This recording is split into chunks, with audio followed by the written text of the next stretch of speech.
Amis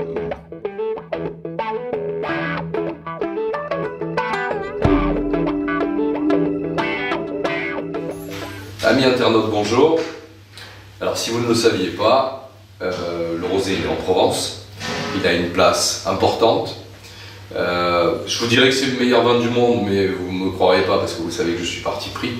Alors aujourd'hui, je suis venu vous faire découvrir un endroit que le grand public ne connaît peut-être pas forcément, qui est le centre du rosé à Villeauban.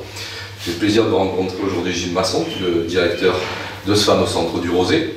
Alors la Provence s'est dotée d'un outil il y a une vingtaine d'années assez innovante, donc effectivement qui n'est pas, le grand public ne le sait pas forcément, mais faites partie des gens qui ont révolutionné un peu le monde du rosé et qui ont fait évoluer l'histoire du rosé, qui était un vin original, on va dire, il y a quelques années, et qui aujourd'hui est un vin particulièrement abouti et qui a tout l'avenir devant lui. Donc si vous pouvez me présenter, Gilles, un peu ce qu'est le centre du rosé, ce que vous avez fait, son histoire.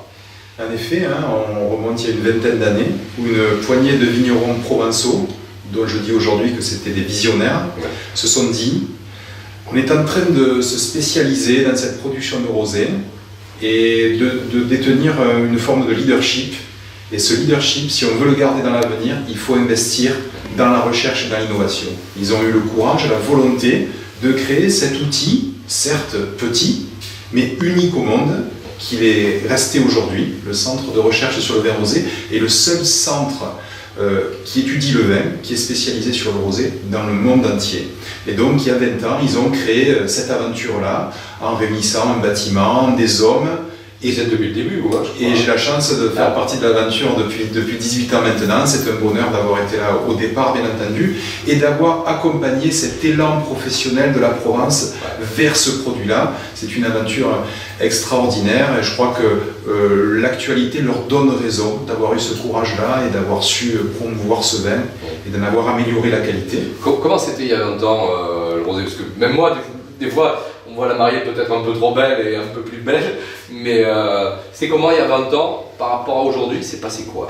Les vins ont beaucoup changé, tout le monde reconnaît qu'il y a eu un progrès qualitatif extraordinaire. Alors les vins étaient différents, ils étaient peut-être moins aboutis, moins fins, des couleurs un peu différentes, fruités moins affirmés, mais également en termes d'image, le rosé n'avait pas l'image qu'il a aujourd'hui. Il faut toujours s'en souvenir. Aujourd'hui, c'est facile de se gargariser autour d'un bon rosé, que tout le monde boit, etc.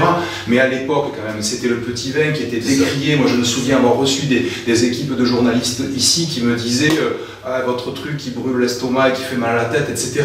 Les mêmes qui sont revenus 3 ans après me disent vous avez fait un travail extraordinaire, c'est magnifique, etc. Donc ça nous a encouragés, bien entendu. Mais c'est vrai que le rosé n'était pas ce qu'il est aujourd'hui. Ça représentait quoi il y a 20 ans la production de rosé en Provence? Alors c'était bien entendu pas au niveau d'aujourd'hui, puisqu'on le sait, on produit en Provence 85% de rosé.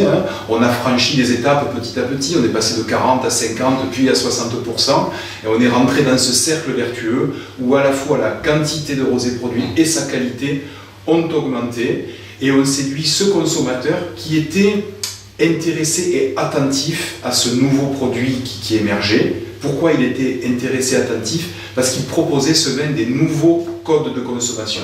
Et plus exactement, et un goût nouveau et une couleur nouvelle.